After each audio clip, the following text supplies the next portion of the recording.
Hi everyone, welcome back to the channel. Peter Barber here, professional singer and music producer, and today I had the great pleasure of doing my second reaction and analysis ever for Devin Townsend. This was Home at Night.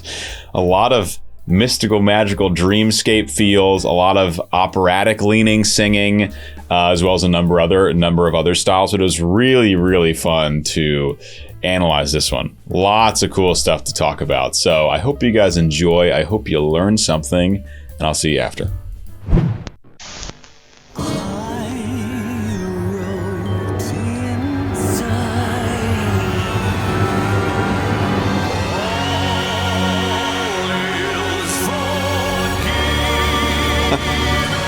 What?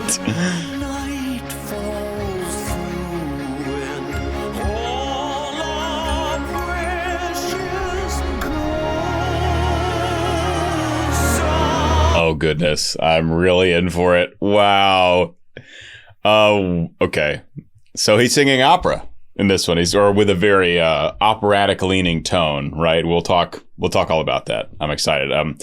So Century Media reached out to me about doing a video with this because I'm an opera singer, professional opera singer, and I was going to do this video with Elizabeth of the Charismatic Voice, but unfortunately the timing did not work out as the release of this video came up. So we'll each be doing our own, but excited. This is my first video back with Devin since Elizabeth and I did my first Devin video together, and I'll leave that up here. So yeah, so let's jump in. We have some lovely orchestral backing, full orchestral backing here in the intro.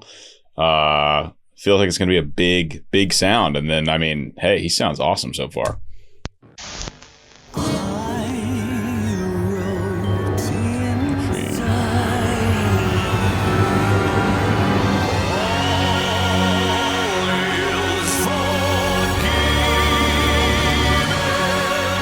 So it's very buried in the mix, his voice, but what I can tell you for sure is that he has a very nice, consistent vibrato. It's a forward placed sound, right? He's got some nice buzz coming out of his head there. There's very consistent vibrato. It's well breath supported. He's got this very long sustained phrase coming right out of the gate. But there's just so much orchestra, and this actually feels a lot like opera, where often in opera you'll have orchestra and voice being pretty evenly weighted. Sometimes the orchestra even drowning out the voice on purpose, depending on what the composer was going for. So his voice is pretty far back. It's not like a typical kind of like studio recording, you know, in like pop music where you'd have the vocal is just so crystal clear. This is much more leaning towards the classical side of things.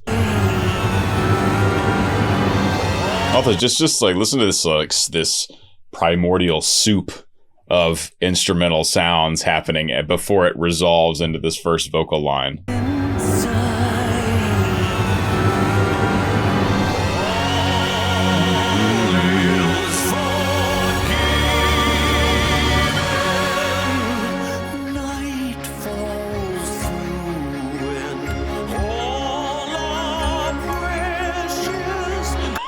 Some interesting stuff happening here. I like that all are precious. And he goes up into this falsetto here. Also, cool arrangement. We have this huge all is forgiven rhyme, right? All is forgiven. And it's like full opera. It's the full orchestral backing. And then on the next line, he pulls the voice way back and the arrangement pulls way back as well. Some electric guitars become clear, but it definitely pulls away from this big wall of classical sound in that second phrase.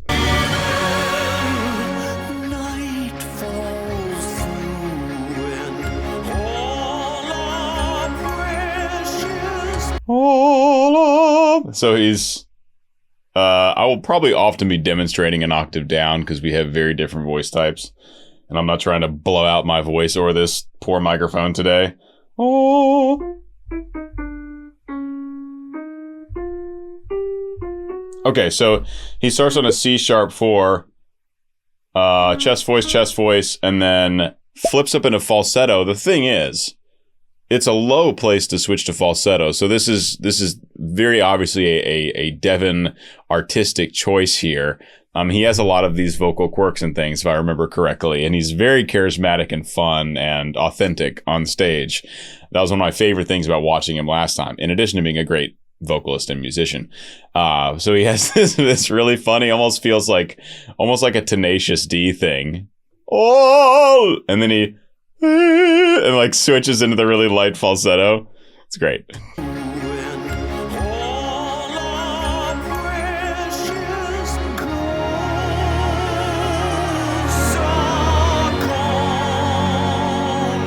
Wow, he actually goes, and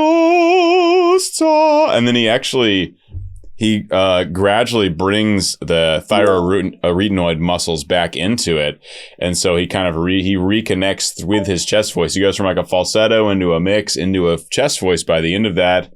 The note he ends on up there, which that just takes a lot of finesse and nuance to have the vocal control to do that. Not everyone can do that. That's a very skilled thing to do as a singer, is be able to go from one registration to another registration on the same pitch without a clear break, right? Without a clear added weight or anything like that.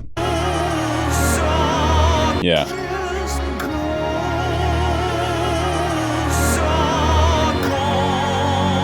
So by Gone, he's fully back in chest voice. Again, he's buried so deep, it might be easier to hear the register change or changes in weight if the voice was sticking out a bit more. But right now, it's very much like with the orchestra.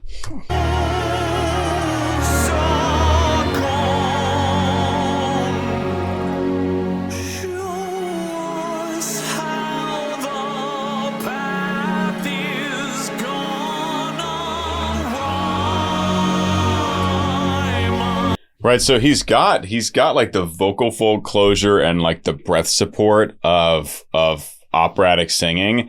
He's typically staying in a much brighter vocal position. Aside from that first phrase, "all is forgiven," it's a more musical theater leaning approach, because he's got great vibrato, but he's also using a lot of straight tone intentionally. We've seen him do vibrato throughout an entire phrase, right? That's the more like bel canto operatic approach.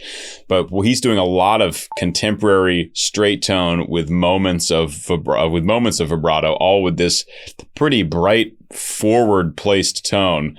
So it feels more, it's more musical theatery in the way that he's approaching the vocal technique. Outside of that very first line. And he's also doing a lot of stuff in falsetto, which is just very fun to listen to.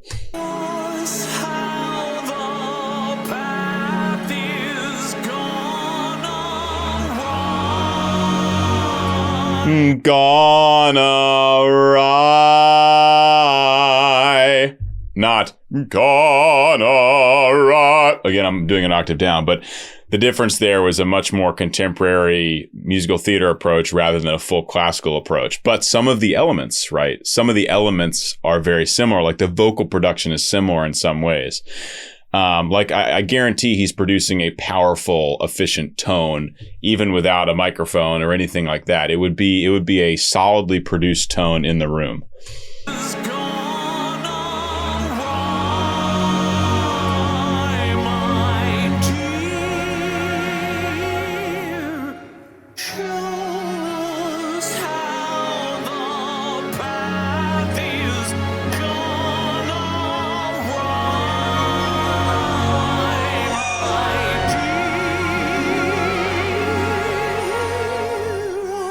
It's a wonderful falsetto. And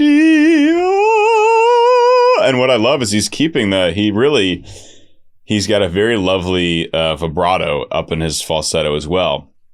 It's easier for some people, harder for some people. I personally feel like there's so much freedom once my big fat bass singer thyroarytenoids are out of the way. The like head voice feels so much freer and easier. Like I could do anything up there. I cannot do anything up there, but it feels like that, at least in the comfortable range. Being a bass voice is like driving a Mack truck. Like it's harder to get agility and freedom and all that stuff in the sound unless you're in like where I'm speaking now, like I'm much lower in the range. And Anyway, I won't go down that whole rabbit hole, but Devin, lovely transition up into his falsetto, and then keeps a very nice tone quality. And I mean, like half of this song so far has been up in that falsetto.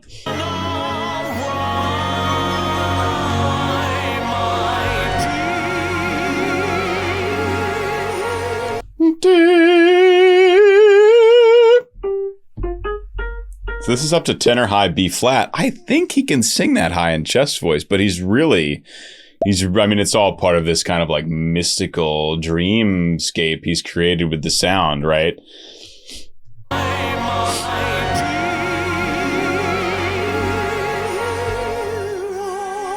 Key change. So I think we were in F sharp at the beginning. Now we're in G.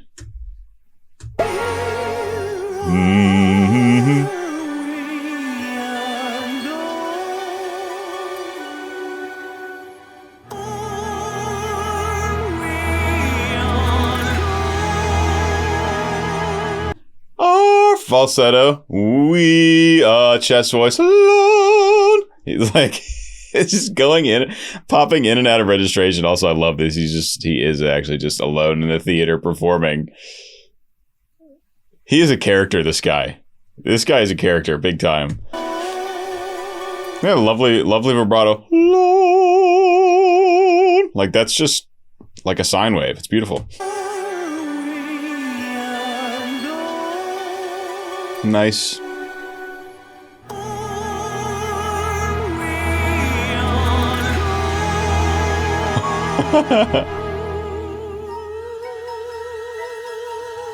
Yeah, the shadow version.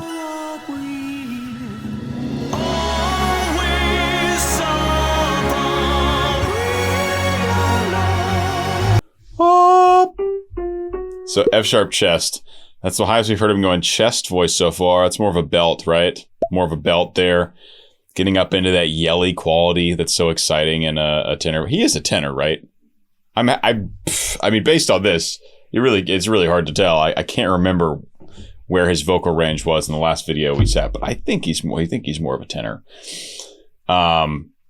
Anyway, starts on this nice F sharp belt.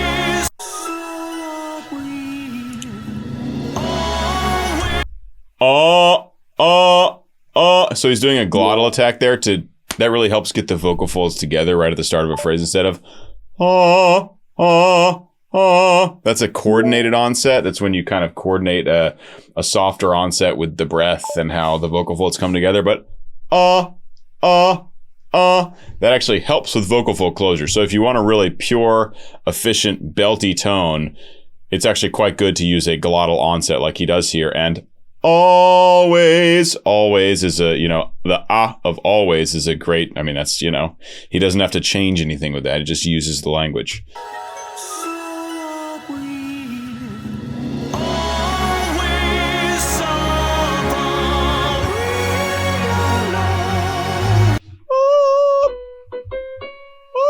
Okay, up to tenor high C sharp in the falsetto. We're slowly creeping up in range.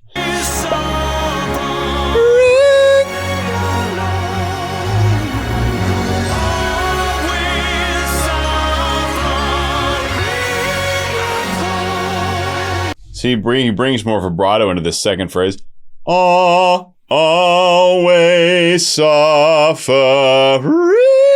at home. Right, he carries the vibrato down through that phrase before making that jump up. Again, it's really weird when I'm doing it because I'm singing it down an octave in chest voice and then going to his octave in falsetto because it'd be too low to do the falsetto an octave down. So forgive the weird octave displacement here.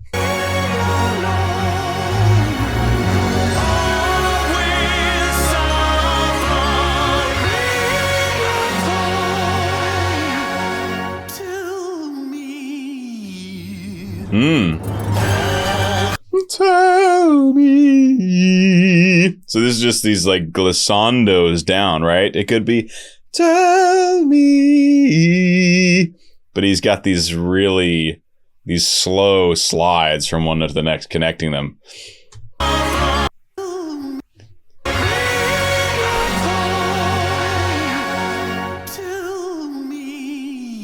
Also maintaining the vibrato, right? Tell me, tell me. That's very operatic in that approach. Operatic technique, really, there has to be a reason that you don't have vibrato. And it's very, very difficult, especially when the notes get shorter, to keep the vibrato spinning and not have any kind of holding that keeps that from happening. It's very, very difficult. The straight tone has to be intentional. That's a big thing about the operatic side of singing. There's a number of other things, but that's one just about the vocal line, right? The way that someone presents the vocal line. It's very legato, meaning, for Italian, basically meaning smooth. And there's constant vibrato, legato singing, very well connected phrases, connected words.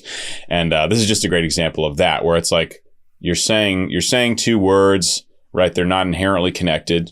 You use the voiced consonants to keep the sound going through. You keep the vibrato going through. So it's a very operatic little moment for Devin.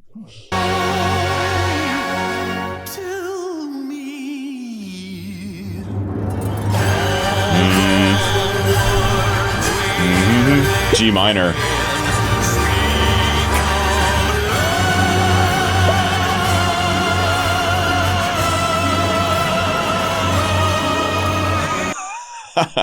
It's awesome.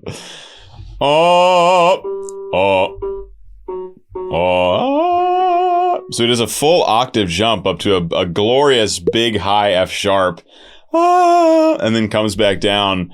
And this is a very operatic feel to it, right?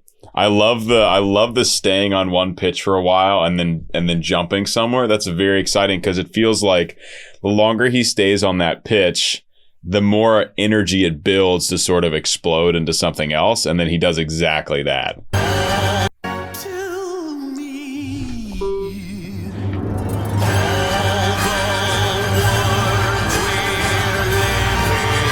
I'm sorry, I'm listening to this orchestra.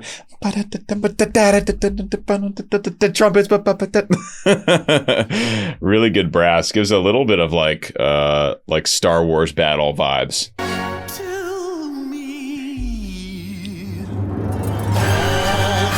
Oh yeah, like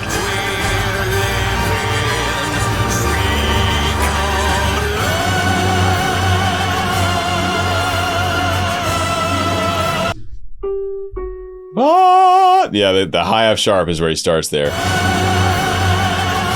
So look, I mean, this is like so he's going big mouth position on this high F sharp, which for his voice type, I'm trying to think of where because I don't know his exact voice type. This is probably the very top, right before he's going to go through his second passaggio in the opera world, classical world, which he really is using a lot of classical technique here with vibrato, and the larynx isn't high like musical theater. It's more of a neutral position, which for tenors is more common than like for bass. You kind of always have a low larynx, keep more darkness in the sound. But he just opens up. So I think if he were to go up higher while maintaining this classical voice position, he would likely have to do what's called covering, which is where collecting the mouth, which is where you allow the resonance to basically shift higher in your head. And the best way to do that is to shut the mouth down to create more space back here. If you have a big mouth, it closes off your pharynx. You have less space back here.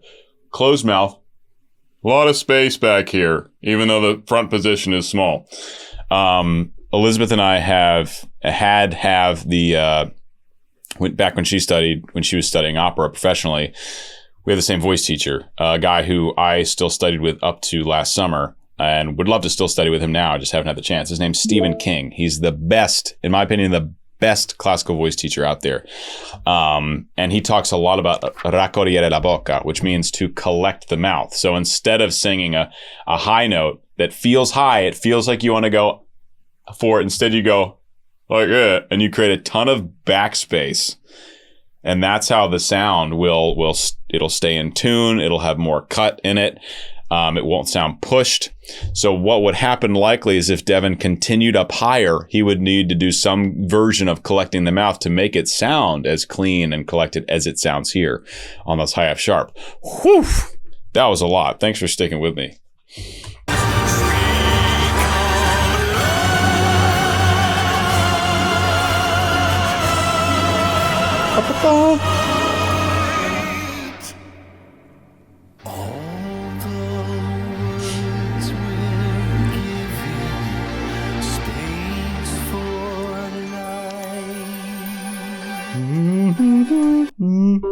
Nice Picardy third there. That's when you're in a minor key, but the last chord, or the last chord of a phrase, or typically the last chord of the entire song, but in this case, the last chord of the phrase is in major. So it's, and then it goes at the end. That's called a Picardy third. Much softer singing here. The grand orchestration is gone or pulled back. Totally different vibe.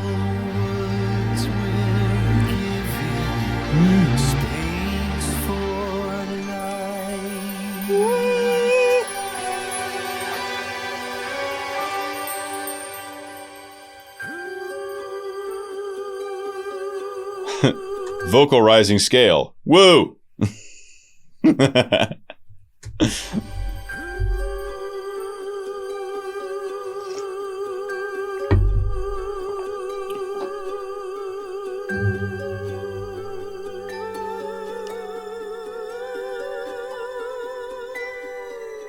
mean, yeah, it's like almost perfect, this vibrato he's got.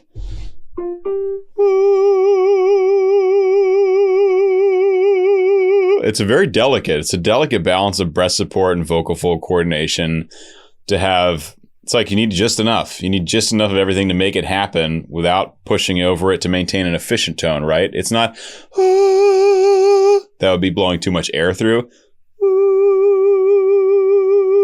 It's a really, really quiet, efficient tone. And this would be very, very quiet if you were right next to him.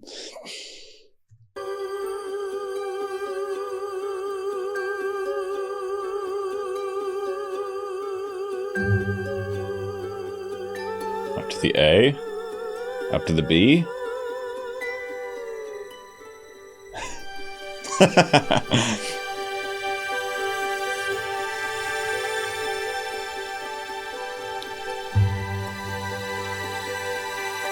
It's like his critic. I'll be home at night. I'll be home at night. I'll be home at night.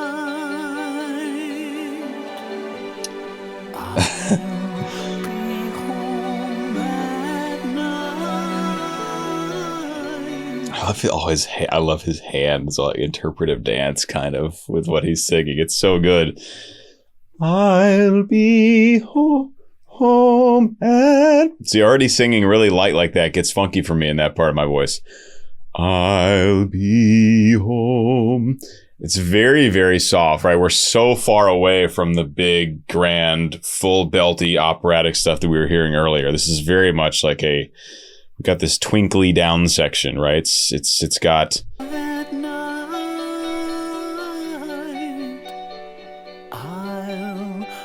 It almost feels like a lullaby.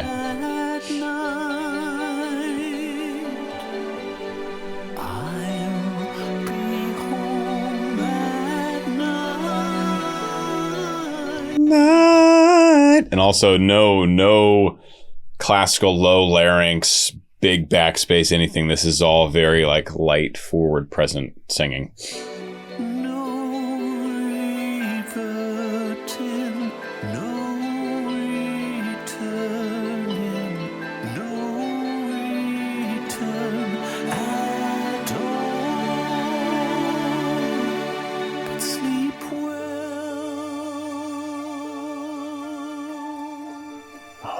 This really is like an aria in like a contemporary opera. It's actually quite a lot better than a lot of arias you hear in contemporary operas, quite frankly. There's some amazing contemporary opera being written, don't get me wrong, but a lot of it is very heady and over intellectualized and avant-garde just for the sake of being avant-garde, as opposed to like actually trying to help tell a better, clearer story that the audience will understand. Big bone to pick there. I won't get into it. Big bone to pick, but this is like a really interesting. Now, to be fair, don't know I don't know what he's going for exactly within this scene, but that's usually because I'm so hyper focused, absolute hyper fixation on the vocals and the music that I pretty much always miss the story. It's just not enough bandwidth. Anyway, I like the sound. It's very interesting. It's interesting, right? It's interesting, but it also sounds good. There's a lot of modern composers that think those two things are incompatible, and I completely disagree. So I'm here for I'm picking up what Devin's putting down.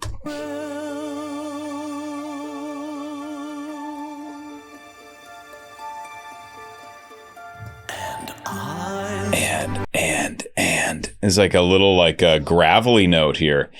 And it's like an almost unpitched, very low in his range. And then goes right back to right in the pocket. And I'll be home at night. I'll be home at night. Nice. I'll be home at night. I'll be home at night. Wait, are you kidding me? Look.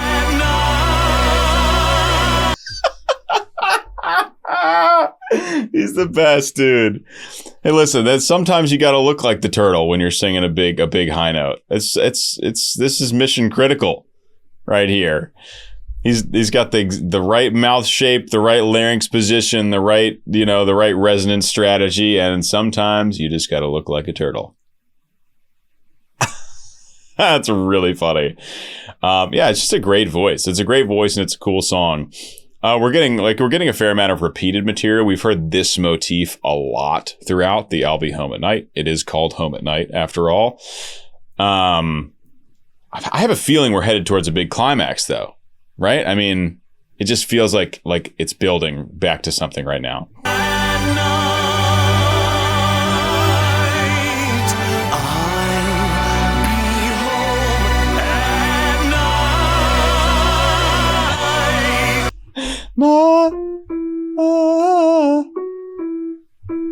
I think he goes high E and then touches the F sharp. Night.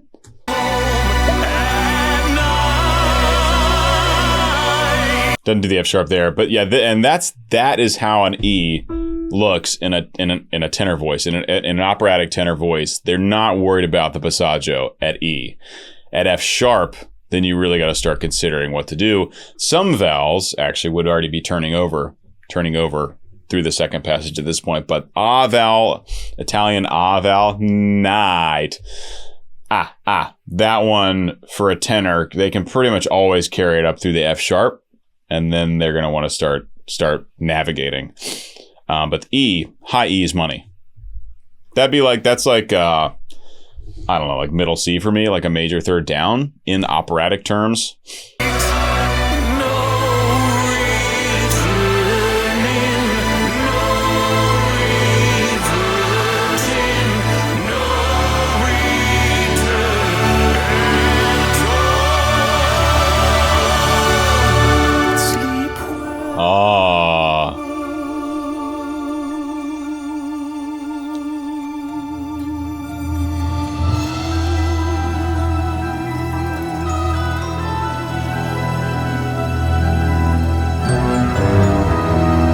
Okay, we're going to get into this outro here in a second. Was that like an oboe? Clarinet, maybe? That was cool. So we do get this big build to where we feel like it's just going to go into this massive section, and then he pulls it way back.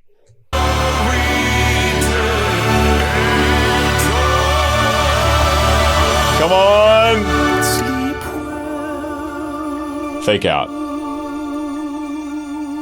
I also like how he goes, well. He goes from sleep well into like an ooh, as we see here.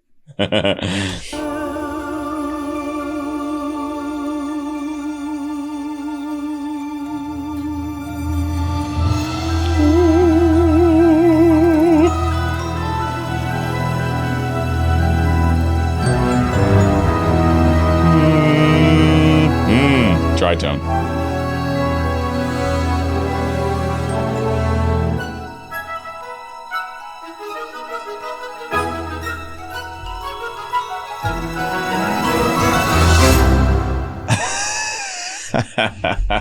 This is great. That was also a fantastic orchestral outro. I mean, really well written, and it captures. I don't know what's going on, but it feels like we're in like a weird kind of dreamscape, and everything about the music and the singing really captures that well. So again, I don't know what he's going for, but that's my feeling and interpretation watching it. Very much how this orchestral outro feels, like a weird dream.